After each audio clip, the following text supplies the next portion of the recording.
Sahar lamdamdagi phane amna tamlakle ta khidre sahar gi nil khonglaba khonjelsu mahut chillare nungsiraba uchek oyagi makholna Khungangi labuk lambi duda asum gari thorakli mapukning dasu khalli mafam sigi maramda kayada ingna chikna ningthijariba yengthokibada uri khusem yaudraba mahausa imagi ningthijaraba saktam pakna sandokriba labuk lamhang saithabatana walhauragadaba ningthiraba mahausa kaubi lairembina pibiriba ingna chikna phajaraba mafam asida uri khusem yaudraba nushiraba yum macha singna tamna lairiba amuksu mong hadraba jingsang na pomsing liri sisilakliba taing ba nushitna isada yeibada lamsang lakpagi choktharamba haksang asibu tekhathalli masina oiramba tai ipa ipu singna haibiramba khungangi asengba nuksit haibado mahaki pukningda khungang asina mahakpu taram oglibai maningi matomta amuksu hangjai karigino mafam asina aibu taram chingsilibase aigi punsise mafam asida aroibu oiningliba karigi masimaksu taibang sembiba mapuna pibisan Paikhomba asum gari thorakpana mahakki panthungfam yoroklami Paikhomba waza amani mahak mafam asigi government school asida nauna posting laklibani school asigi chakidar ibohalna mahakpu ngaiduna leirami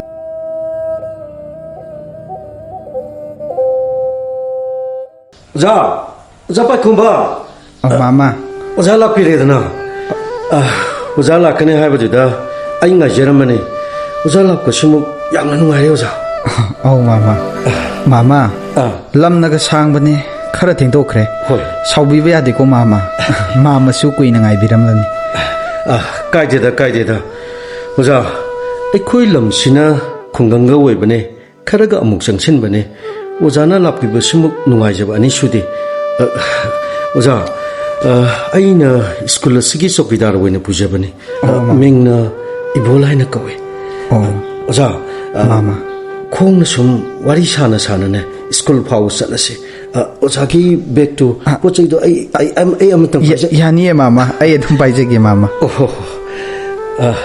hoi ado Oza ki lainaba ka su aina loina sem saba sechengba loina loiramabani wari sana sum chatlasi ko Oza phagani mama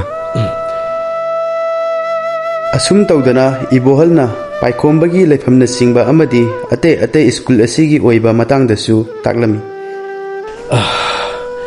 Oza Paikhomba mama ekhoi khulsibu kamdobibage Ozana mafam asida leibasibu hainabigadra Ozagi awara pa khudimak leirabasu aingonde hekta loina takpiro ko Oza hoi mama mama aidi mafam sida hek lakpa mikupta khungang asigi khusem yaudrba mahauksagi phajaba kaya asida aigi thawai haksang animakse chingsin khibaga chap manai mama asigumlaba ingchikpa pukning shanti oiba mafam sida leiba phangjabase aigidi laibak yamna phabani mama hoi Ozana uribasidi khara khaktani mama noma matang chabada khungang asigi oiba yamna fajarba mafam kaya amasu lei mafam chingado ai yenganjage sum nong phadok chalusi ko Oza hoi mama yaye aishu khul asigi atai mafam sing koina chatuna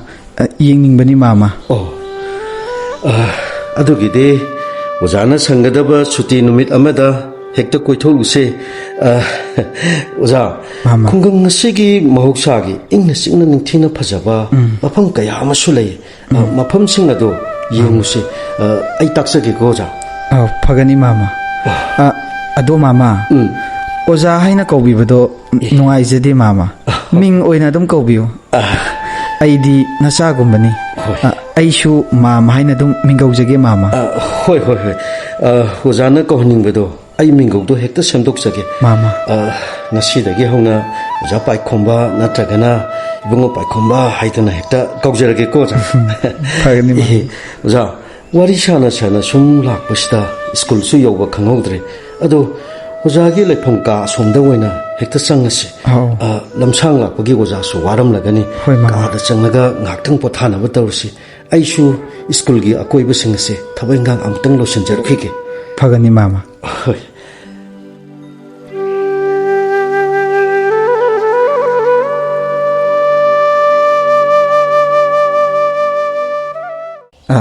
ꯃꯥꯃ. ꯉꯁꯤꯗꯤ ꯃꯥꯃ ꯁꯟꯗꯦꯁꯨ ꯑꯣꯏꯔꯦ. ꯑꯗꯨꯅ ꯉꯥꯏꯍꯥꯛ ꯁꯨꯝ ꯈꯨꯜ ꯑꯁꯤꯒꯤ ꯃꯐꯝ ꯈꯔ ꯌꯦꯡꯂꯨꯁꯤ ꯍꯥꯏꯕꯕꯨ ꯃꯥꯃ. ꯍꯣꯏ ꯍꯣꯏ ꯌꯦꯡꯉꯨꯁꯤ. ꯑꯩꯁꯨ ꯁ꯭ꯀꯨꯜꯒꯤ ꯑꯀꯣꯏꯕꯁꯦ ꯁꯤꯠ ꯁꯦꯡꯕ ꯂꯣꯏꯔꯦ.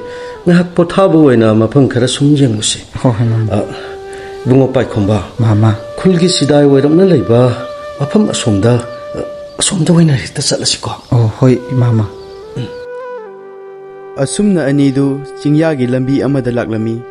ꯏꯕꯣꯍꯜꯅ ꯃꯐꯝ ꯑꯁꯤꯒꯤ ꯃꯇꯥꯡꯗꯁꯨ ꯍꯥꯏꯔꯤ. ꯏꯕꯨꯡꯉꯣ ꯄꯥꯏꯈꯣꯝꯕ. ꯃꯥꯃ. ꯃꯐꯝ ꯑꯁꯤꯅ ꯈꯨꯜꯒꯤ ꯆꯤꯗꯥꯏ ꯑꯣꯏꯔꯞꯅ ꯂꯩꯕ ꯂꯧꯕꯨꯛ ꯂꯝꯍꯥꯡꯅꯤ. ꯑꯗꯨꯒ ꯃꯥꯡꯗ ꯎꯔꯤꯕ ꯂꯝꯍꯥꯡ ꯑꯁꯤꯅ ꯈꯨꯜꯒꯤ ꯂꯝꯍꯥꯡ ꯁꯟꯖꯥꯕꯨꯡ ꯑꯣꯏꯅ ꯑꯗꯨꯃꯛ ꯂꯩꯕ. ꯑꯗꯨꯒ ꯑꯁꯣꯝꯗ ꯎꯔꯤꯕ ꯈꯨꯠꯁꯦꯝ ꯌꯥꯎꯗꯅ ꯍꯧꯔꯤꯕ ꯃꯍꯧꯁꯥ ꯀꯧꯕꯤ ꯂꯥꯏꯔꯦꯝꯕꯤꯅ ꯄꯤꯕꯤꯕ ꯎꯄꯥꯜ ꯄꯔꯦꯡꯁꯤꯡ ꯍꯧꯔꯤꯕ ꯑꯁꯤꯁꯨꯅꯦ ꯌꯥꯝꯅ ꯐꯖꯕꯅꯤ. ꯃꯤꯠꯌꯦꯡ ꯇꯥꯕꯤꯌꯨ ꯑꯣꯖꯥ.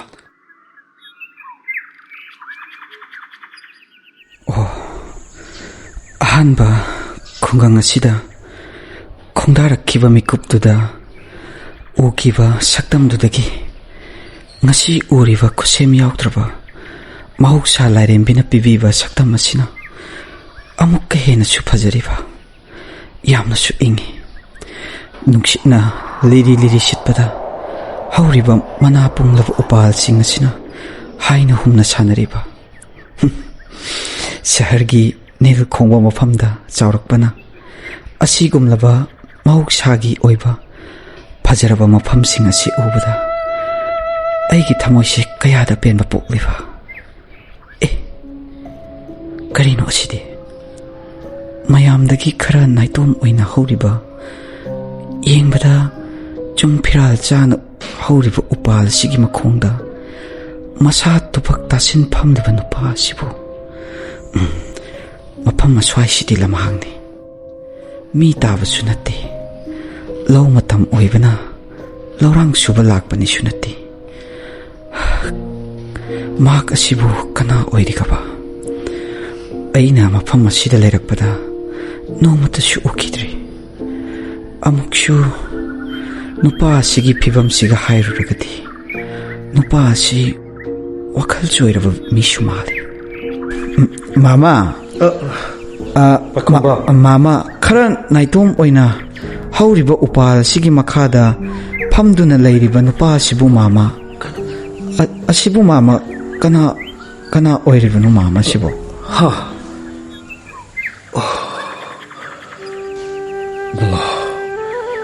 ꯏꯕꯨꯡꯉꯣ ꯄꯥꯏꯈꯣꯝꯕ. ꯃꯥꯃꯥ. ꯃꯍꯥꯛ ꯑꯁꯤ ꯑꯩꯈꯣꯏ ꯈꯨꯜ ꯑꯁꯤꯒꯤ ꯑꯉꯥꯡꯅꯤꯅꯦ. ꯃꯌꯥꯝꯗꯒꯤ ꯋꯥꯈꯜ ꯈꯖꯤꯛ ꯇꯣꯡꯉꯥꯜꯂꯕ. ꯀꯔꯤ? ꯍꯥꯟꯅꯅꯦ ꯑꯁꯨꯝꯅ ꯑꯣꯏꯔꯝꯕ ꯅꯠꯇꯦꯀꯣ. ꯃꯍꯥꯛ ꯑꯁꯤ ꯌꯥꯝꯅ ꯐꯈ꯭ꯔꯕ ꯑꯉꯥꯡꯅꯤ. ꯃꯃꯥ ꯃꯆꯥ ꯈꯛꯇ ꯂꯩꯖꯕꯅꯦ.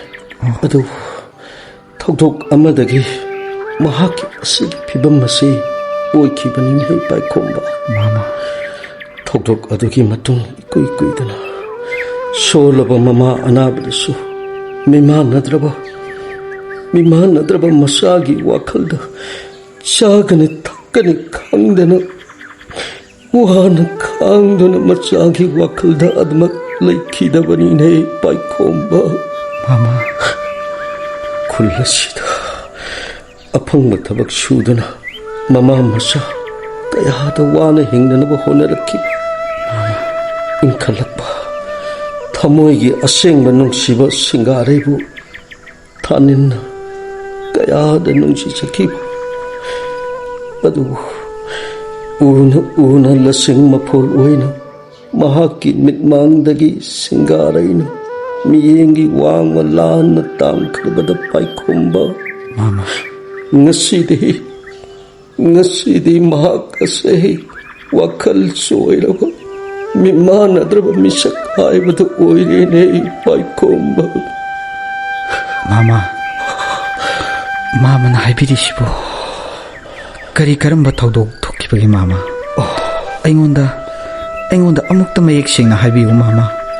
mahak ubada aigi thamoida nungaitabadi phawi mama mama na takpiriba mahak ki matangda aigi thamoida khangningba langtaknabagi wahang kaya kaya wari du na mama yaragadi mama na wari singdo engonda amukta takpiu mama aigi khangningba aigi langtaknabasi amukta kokhanbiu ni mama Sumi Paikomba mama Nahakna Magi wari khaningduna hanglakpa mikupsida Magi haukraba thogdoksing ado ningsinglubada ngasidi Mamagi pungningse yamna nungsidaine ibungo Paikomba mama Lao Mahagna phamliba upala sige sidaya sida ngahak phamduna Magi haukraba punsigi wari singado mamana lirage ko Lao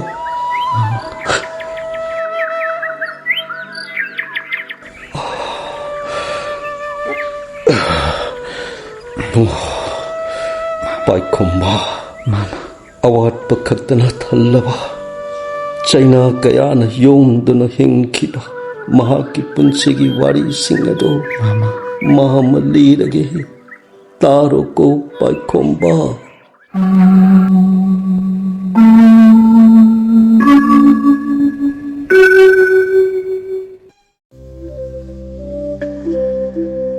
Dathanin! Ho, Dathanin! Hey, tu ni nang bo, tan nam lao ne, nan mo ne. Turo ye kaisu, aisu chatpa haye. Nang di labuk sida kada wala iba. Ho nangi nanakta laiba, lakhaningdrabaro, aise nanaktaga. Hey, adugi nati ne. Labuk sida laikhum nairang marak sida napina roga do. Loi mot patare haibani nang bo. Ho morning mo sa sanuo, suraga yabasibo. Ngang basak pasina ne, haigi basina. Nang ga ne, ngang na banga ponte se. Se, phamdum phamsi waga ne. Aisu nanaksida kita phamjaba yabro. Kanana yaroi haigi athing baga lei bro. Dathanin, aise nangi wakhalda ngauraga chaturaba khangdi. Tasengna ngau di phadawni. Nangi nanakta hekta chatningba. Nangse hekta uningakpa. Dathanin, karigino sibo. Amuk sorok takini ko makhala kaigi masak matau yam phajabi singare haibi le sabido wakhal choira male nungai te da sahi nauna pamuida mine ga ngana bado adagiri phajarani nang aina somda nangi wakhalda ngauraga chatkhani aduga nangna atoppa nupi ma koiraga ho noktana khedana nungaina leija hawro aibu adumaina ga tawdung man bro khangde nangdi ai nuksibibasu mande do ho aina na taw yengena phagi tawbani nangbo kedau nungsiroi doino ado pharese nangsu yumda chalo nungsa na ga nungsa sabane mina uraga ne phajade chalo as nangi nanakta ngaktang leibasidane koi tan taladabani hoi chatlage ado hayeng do ibani gi unafamdudane aina ngairamdani ko laktaba yaroi haisini aidi laktaba yaroi ko ai soidan lakke upaduna ai khoi ani ba adum ngaiduna leibane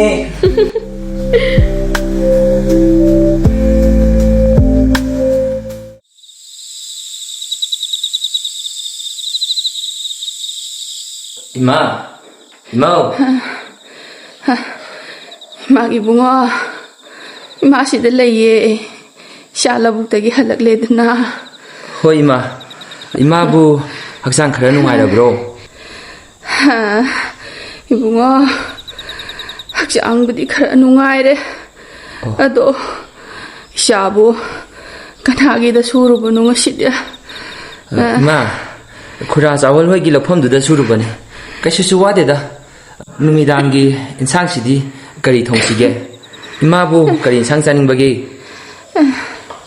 Imagi di Ya da yaida Shana saningba Ama hek ta thongbada Pare ima adudi ai chak thonglurage ima su chak angunani ado ima lau karak badane ꯏꯅꯦ ꯊꯥꯔꯣ ꯍꯣꯏꯗꯣ ꯃꯣꯏꯒꯤ farm ꯁꯤꯠꯂꯦꯅ ꯉꯥ ꯈꯔ ꯄꯤꯔꯛꯑꯦ ꯄꯤꯔꯛꯏꯕ ꯉꯥꯁꯦ ꯈꯔ ꯌꯥꯏꯊꯣꯛꯒꯦꯀꯣ ꯏꯃꯥꯅ ꯆꯥꯅꯕ ꯍꯣꯏ ꯍꯣꯏ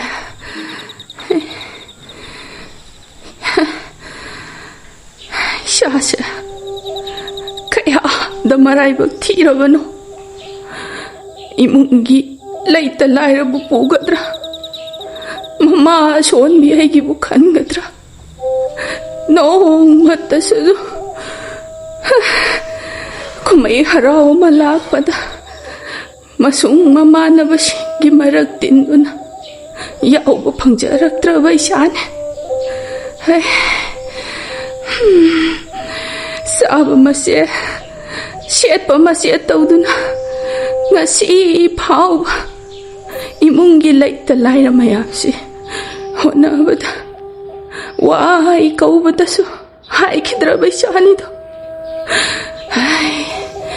이마 이봉아 나마 수원 비어 있는데 샤기니 하이든 까리부터 우봉 암로가네 이마나데 샤기니 통한 멍함드레다고 이마 이봉아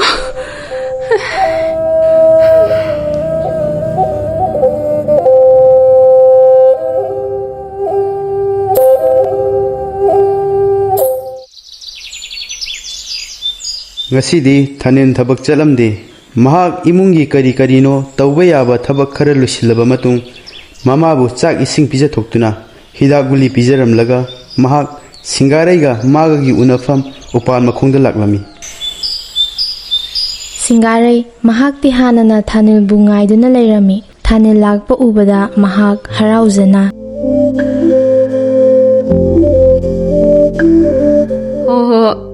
lak piridana Lusibina haiba wabu karam hiktupa ngamgani lakradi aise nungdi nungsibiri boireko nungsibana bu ngasi phauba lamnandi kana yengdana nangna loijarena leiribane senglabarane aibu karam thaja sigaba kai asuk kuina nungsinaraga aise thajadabro nangi punsigi khongloini haiduna miyam khangna kundo pareng mana sakhi oi ho nanak to laitri phawone nafamda thajaba thamba ngamjakhiroye adadi lawa salasi kadai da kundo pareng huktrasu lohongdaba aigi nakta dum leiro lawa salasi kadai da numida thanin nangba pakhang aigi na lairaba sangai nangin nayum asengba oidoribadudane salasi lao ngasidi nupa yamna thoida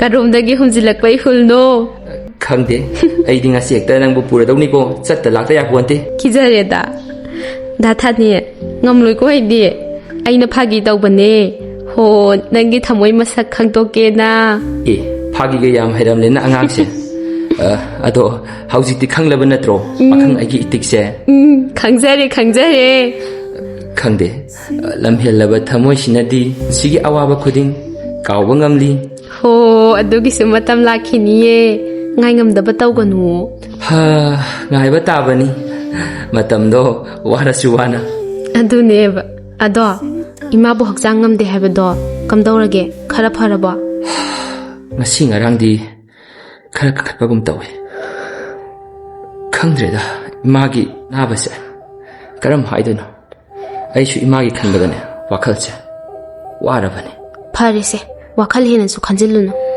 haima aidi kawbu kawthoklurene karibo se torobot ne loksillo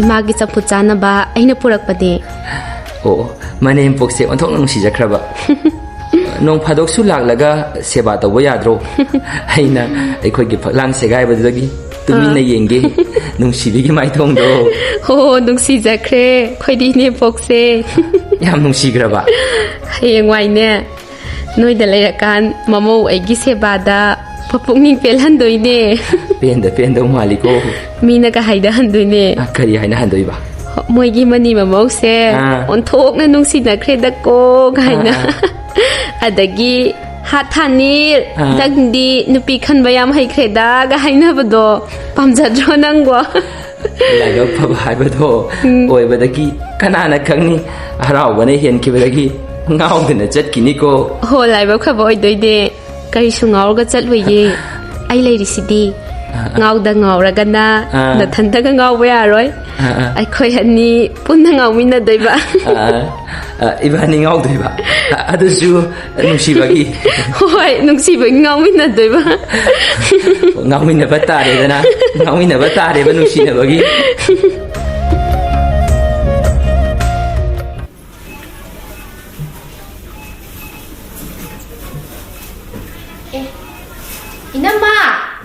이남memcha ꯍꯩꯃ ꯔꯥꯅꯤ ꯎꯗꯕ ꯀꯨꯏꯔꯦꯗꯀꯣ ꯏꯅꯥꯎꯗꯤ 이남마 कदाई चटपिरुगे हाइबनो इनामबो ꯍꯣ ꯑꯩꯁꯦ ꯗꯨꯀꯥꯟ ꯐꯥꯎꯗ ꯆꯠꯂꯨꯒꯦꯅ ꯊꯣꯛꯂꯛꯄꯅꯤ ꯍꯣ ꯅꯪꯗꯤ ꯀꯗꯥꯏ ꯆꯠꯂꯨꯕꯅꯣ मरु पैसा थिलुबनी इनाम्मा अदो इनाम्मा इनाम्मगा थेंनबसे तान याम चारे इनाम्मदा वा अमता हाइगेने खलैसे कुइरबनी ꯑꯗꯣ ꯀꯔꯤ ꯋꯥꯅꯣ ꯍꯦꯛꯇ ꯍꯥꯏꯌꯨ ꯔꯥꯅꯤ इनाम्मा सिंगारेसे अखोइगी मित्तदी अंगांग ओइना उरिबा मीगी मियेंगददी लैसाबी फारेदो मीगी मियेंग चंगलबनी इनाम्मा ꯍꯣ ꯑꯗꯨꯕꯣꯕ ꯀꯔꯤ ꯋꯥꯅꯣꯗꯣ ꯀꯣꯏꯊꯣꯛꯇꯕꯤꯗ ꯍꯦꯛꯇ ꯍꯥꯏꯌꯨ ꯀꯩꯗꯧꯔꯒꯦ ꯔꯥꯅꯤ ꯅꯪꯕꯣ ओ अवांग लेकाइगी इचे सखीदो खंगिदना ꯁꯈꯤ ꯍꯥꯏꯗꯤ ꯑꯣ ꯈꯪꯉꯦ ꯈꯪꯉꯦ ꯀꯨꯝ ꯂꯩꯅꯥ ꯅꯥꯕꯤꯗꯣ ꯅꯠꯇ꯭ꯔꯣ ꯐꯝꯁꯦꯟꯅꯕꯤꯗꯣ मानी मानी ओ मागी मसान पादुगा अखोइ सिंगारेगसे खंनाई नुसिनै हाइने ꯀꯔꯤꯅꯣꯅꯦ ꯍꯥꯏꯔꯤꯁꯤꯕꯣ ꯑꯩꯒꯤ ꯏꯆꯥꯅꯨꯄꯤꯅꯕꯣ ꯂꯥꯏꯔ ꯂꯨꯈ꯭ꯔꯥꯕꯤ ꯃꯆꯥꯗꯨꯒ ꯅꯨꯡꯁꯤꯅꯩ ꯍꯥꯏꯁꯤꯕꯨ ꯁꯦꯡꯂꯕ꯭ꯔꯃꯤ सेंगलबनी सेंगलब इनाम्मा अइनबु इनाम्मदा ओइदबा ngangadro अइसु अंगांखैना तम्बदगी खंगबनी अंगांखैना हाइबददी ngasi ngarangda natte कुइरे हाइदा खंगनरक्लिसे नते इनाम्मा खोइबु करीम खंगौद्रबा मी ꯑꯩꯒꯤ ꯏꯆꯥꯅ ꯑꯗꯨꯒꯨꯝꯕ ꯏꯃꯨꯡꯒꯤ ꯃꯆꯥꯒ ꯈꯪꯅꯔꯝꯅꯤꯗꯤ ꯑꯩ ꯃꯪꯗ ꯐꯥꯎꯕ ꯃꯪꯂꯨꯗꯕꯅꯦ ꯔꯥꯅꯤ तान चाद्रदी इनाम्मा खोइगी लंथु मयामसे पाम्बदगी अंगांगसे नुसीबा साबदुम ओइरंगनी इस ममादुसु सोली सिथा सनबा नौथा सनबा हैख्रबा इमाइ पेमा इमुंगदुगा इनाम्मा खोइगी इमुंगा येंगनबददी मोइदी मसागी ममी मसाना चटपदा ताद्रबा मीनिदा थाक याम नेमख्रे इनाम्मा खोइदी लेकाइसिदा सेल पाइबदा मीना हाइनरिबा लेकाइनि इज्जत तौरिबा इमुंगनिदो ꯇꯧꯗ ꯇꯧꯔꯝꯅꯤ ꯃꯣꯏꯒꯤ ꯃꯃꯥ ꯃꯆꯥꯗꯣ खंदे इनाम्मा ꯑꯩꯒꯤ ꯋꯥꯗꯤꯅꯦ ꯐꯠꯇ ꯅꯨꯡꯗ ꯊꯣꯛꯇ꯭ꯔꯤꯉꯩꯁꯤꯗ ꯑꯉꯥꯡꯗꯣ ꯊꯦꯝ ꯅꯧꯗꯅ ꯃꯣꯏꯗꯒꯤ ꯂꯥꯞꯊꯣꯛꯅꯕ ꯇꯧꯍꯧꯁꯤ ꯑꯩꯈꯣꯏ ꯁꯤꯡꯒꯥꯔꯩꯅꯒ ꯆꯝꯖꯕꯅꯦ ꯂꯥꯏꯅ ꯁꯨꯝꯕꯤꯈ꯭ꯔꯅꯤ ꯍꯌꯦꯡꯋꯥꯏ ꯀꯥꯟꯅꯕ ꯑꯣꯏꯖꯕ ꯐꯪꯂꯕ ꯀꯥꯟ ꯑꯉꯥꯡꯁꯦ ꯃꯤꯔꯥꯏꯕꯤꯔꯛꯇꯧꯔꯤꯕꯅꯤꯅꯦ इनाम्मा ꯑꯁ ꯈꯪꯗ꯭ꯔꯦꯗ ꯔꯥꯅꯤ ꯑꯩꯒꯤ ꯏꯆꯥ ꯑꯄꯪꯕꯤꯁꯤꯒ ꯍꯦꯛ ꯊꯦꯡꯅꯔꯨꯏ ꯃꯗꯨꯒꯤ ꯃꯃꯥ ꯃꯆꯥꯗꯣ ꯑꯗꯨꯗꯤ इनाम्मा ꯑꯩꯁꯨ ꯆꯠꯂꯒꯦ ꯃꯇꯝꯁꯦ ꯊꯦꯡꯈ꯭ꯔꯦ ꯑꯗꯣ ꯋꯥꯈꯜ ꯃꯨꯟꯅ ꯈꯜꯍꯧꯀꯣ ꯆꯠꯂꯦ इनाम्मा चले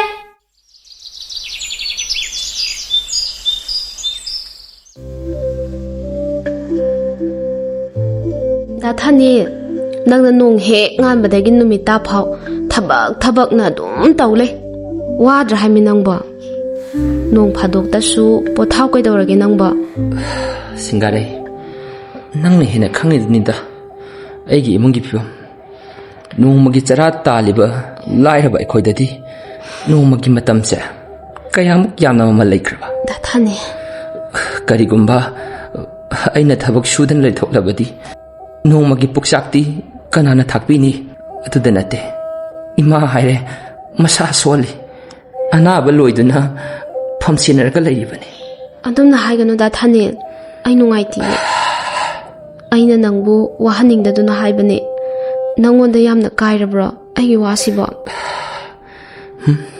ꯀꯥꯏꯗꯦꯗ ꯅꯪꯅ ꯑꯩꯕꯨ ꯅꯨꯡꯁꯤꯕꯒꯤ ꯋꯥꯍꯟꯅꯤꯡꯗꯕꯒꯤ ꯁꯨꯝ ꯍꯥꯏꯕꯕꯨ ꯑꯗꯣ ꯐꯔꯦꯁꯦ ꯁꯤꯅ ꯁꯤ ꯑꯣꯏꯔꯦ ꯅꯪꯕꯨ ꯍꯟꯗꯛ ꯂꯥꯁ ꯁꯦꯃꯤꯁꯇꯔ ꯑꯦꯛꯖꯥꯝꯗꯨꯕꯨ ꯀꯝꯗꯧꯈꯤꯒꯦ ꯅꯨꯡꯉꯥꯏꯈꯤꯕ ꯅꯠꯇ꯭ꯔꯣ ꯑꯗꯨꯝ ꯅꯨꯡꯉꯥꯏꯈꯤꯌꯦ ꯃꯈꯥꯗꯤ ꯀꯔꯤ ꯇꯧꯒꯦ ꯈꯜꯂꯤꯕ ꯃꯈꯥꯒ ꯇꯝꯊꯔꯔꯣꯏꯗ ꯌꯥꯝ ꯋꯥꯏꯌꯦ ꯆꯠꯊꯣꯛ ꯆꯠꯁꯤꯟ ꯂꯝꯅꯒ ꯂꯥꯞꯄꯁꯤꯗ ꯇꯜꯂꯦꯕ ꯑꯗꯨꯏ ꯁꯔꯨꯛ ꯅꯪꯒꯤ ꯅꯅꯥꯛꯇ ꯂꯩꯔꯒ ꯏꯃꯥꯒꯤ ꯁꯦꯕꯥ ꯑꯣꯏꯅ ꯇꯧꯔꯒꯦ ꯈꯜꯂꯦ ꯅꯣꯏ ꯏꯃꯥ ꯄꯥꯕꯨꯡꯅ ꯏꯆꯥꯗꯤ ꯑꯉꯥꯡ ꯑꯣꯏꯔꯤ ꯌꯨꯝ ꯄꯥꯟꯕꯒꯤ ꯃꯇꯝ ꯆꯥꯗ꯭ꯔꯤ ꯍꯥꯏꯅ ꯍꯥꯏꯔꯛꯂꯗꯤ ꯌꯥꯔꯛꯇ꯭ꯔꯗꯤ ꯀꯝꯗꯧꯕ ꯌꯥꯗ ꯂꯥꯛꯇꯕꯒ ꯌꯥꯕ꯭ꯔꯥꯅꯦ ꯑꯩꯅ ꯒꯤꯔꯤ ꯒꯤꯔꯤ ꯇꯛꯇꯣꯏꯅꯦ ꯀꯔꯤ ꯍꯥꯏꯗꯣꯏꯕ ꯏꯃꯥ ꯕꯕꯥ ꯑꯩꯅ ꯌꯥ ꯅꯨꯄꯥꯒꯤ ꯅꯥꯛꯇ ꯂꯩꯖꯈ꯭ꯔꯒꯦ ꯍꯥꯏꯅ ꯑꯇꯩ ꯂꯥꯏꯔꯤ ꯑꯗꯣ ꯅꯪꯕꯨ ꯆꯥꯛ ꯏꯟꯁꯥꯡꯒ ꯊꯣꯡꯕ ꯍꯩꯖꯔꯕ꯭ꯔꯣ ꯏꯁ ꯍꯩꯔꯝꯃꯣꯏꯗꯧ ꯃꯥꯟꯕ꯭ꯔꯥꯅꯦ ꯑꯩꯕꯣ ꯍꯥ ꯈꯪꯗꯦ ꯅꯁꯛꯇꯣ ꯌꯦꯡꯕꯗꯅꯦ ꯍꯩꯔꯝꯗꯧꯒ ꯃꯥꯟꯗꯦꯕ ꯑꯩꯗꯤ ꯍꯣ ꯍꯩꯇꯦꯗꯣ ꯅꯣꯏꯗ ꯂꯩꯔꯀꯥꯟ ꯈꯪꯂꯅꯤꯌേ ꯑꯩꯅ ꯊꯣꯡꯕ ꯏꯟꯁꯥꯡ ꯆꯥꯔꯒ ꯈꯨꯄꯤ ꯆꯤꯈꯥꯏꯍꯟꯒꯦ ꯈꯨꯕꯤꯒꯁꯦ ꯆꯤꯈꯥꯏꯗꯧ ꯃꯥꯜꯂꯤꯀꯣ ꯌꯦꯡꯕ ꯇꯥꯔꯦꯗꯅ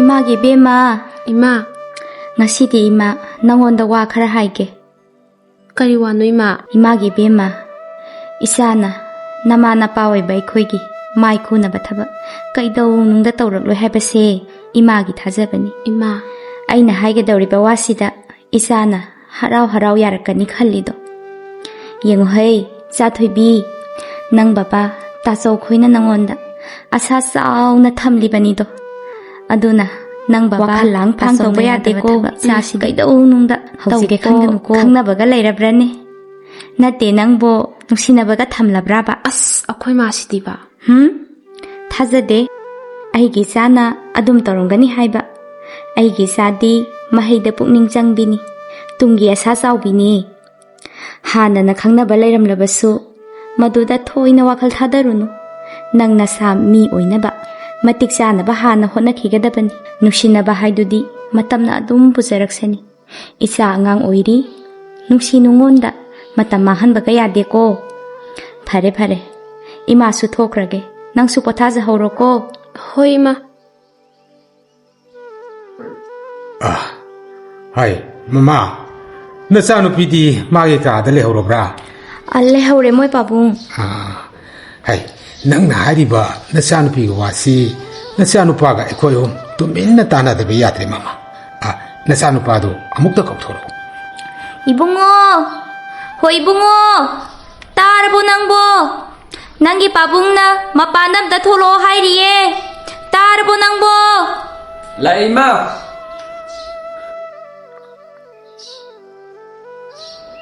이마 ꯀꯩ ꯂꯩꯔꯒꯦ thauba phamu phamu nachanupi gi wari asi nangon su namana tamamani hausik aikoi nachanupi asi tahandana lona kari karam tawsige haidana tana sedana isabu kokthoi bini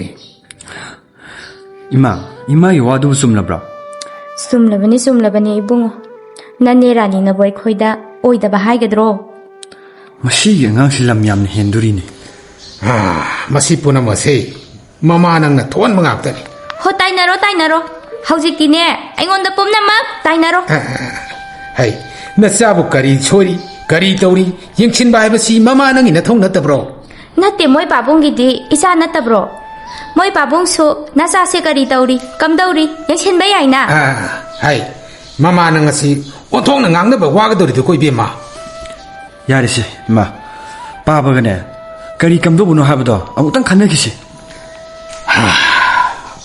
aigidi ija chokpu yade imungdo ai pamdeine mama nangna nachanupi bu them noduna mabuk ning onana khona gadabani nachaga amuk khana unandana ba sukhai gadabani masida karigomba haiba indadana nachanupi bu amuk khana unal ma thoklaba ishage wakhan thadu haibadi yadragana yadbagi thabak taw tabani rajel ina kari kaiduba ngamage haibado momit thin yengba tabani phai khangani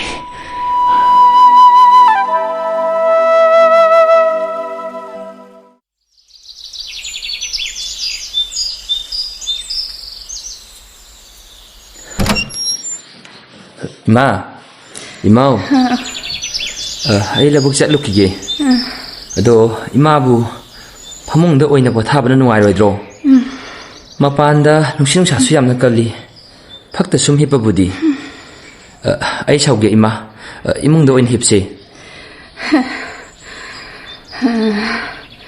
ꯌꯥꯅꯤꯗ ꯏꯕꯨꯡꯉꯣ ꯍꯣꯔꯦꯟ ꯏꯃꯥꯅ ꯏꯃꯨꯡ ꯆꯪꯅꯤꯡꯂꯛꯂꯕꯁꯨ Ima ithan ngamnida. Oh, Imungda ta sum leibado. Ima nungaite taubani. Mapangi nuksit nuksa khara phangbasina. Hakchangse khara nungai. fare adudi ima ai amuk chatlukige ima su phajana leiramo Hoi hoi. Bunga faja na saluko. Sakhi! Hai Sakhi! Shibema. Kari leibige. Itha thajadana shibema na lengbirakpabu. Nasa nupa Thanil dura, nupa msasina. aw mani mamo Aise, Singaregi mamani. Aise nangonda wa mata haige na lakpani. habiyu mamo kari matangi Ha, aidi wa koi thopase kaya hainade. Mahausana wa dong dong haigalli. Aduna hekta hairage koi bunga. Isaga nanga khangnai nuksinai haina tai. Adubu ibungo, nangna khangadabadi isado angang oiri. Haujik nuksi nungonda lupagi matam natri. Aikhoina su isaduda asa chauna thamlibani. Aduna Thanil nangna maram oiraga. Isagi mahai masing tambagi lamda ayir apal oiraklabadi. Imabongna pamde do. mabo Adugi su mathakta aikhoigi pusi mahingsiga. Ibungo khoigi pusi mahingsiga di yamna khenakhre hairiba. Nongmagi chara ani suna chaba phangdaba laida pidat padat panangonda isa thajaba su pamde. Shibema. Kaino. Shibema gi washibo. Kharakan mandra. Aina haise kari soge ha. Aduga ni bungo Thanil. Aigi ichadi sana ni sana. Ichagi matik chaba aigi imunga su thak manaba iya pami. Aina haini libase nang gyan taram lagani. Nang sumanga ibungo nasagi pusi mahingdo khangna chalu. Thik ne manangna thalam ge khangano. Shibema. Oiroi dabada matam mahandu sharu nang nasaga chanaba kana ama yengjakho. Ngasidagi aigi ichanupigi lambida nang lapna lekhigadabani. Isaga amu hana unage khangano. Masida lam hendana aikhoyi mayokta leblaklaba nang aibu phatte haigano. Ai jale hai Sakhi nasa si waroko. Shibema.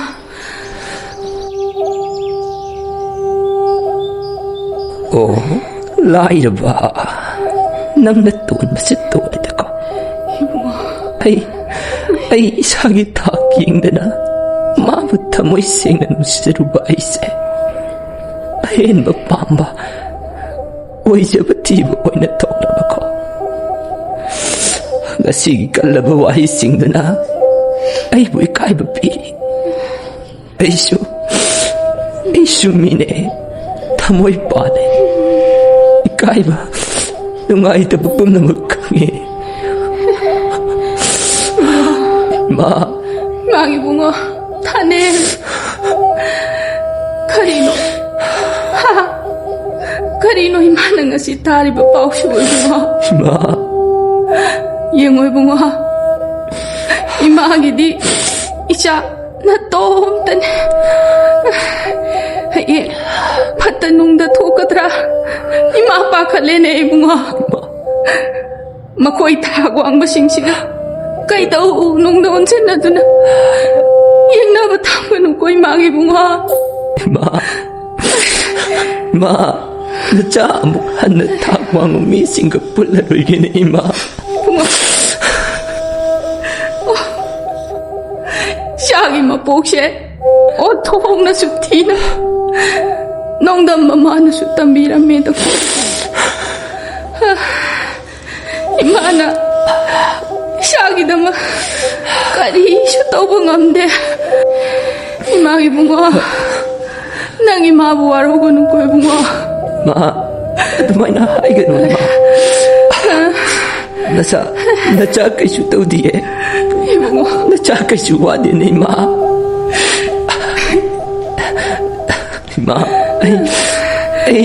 ai singaragi wakal thadogi ne ima ai maga am hana unarugi ma Thanil. ma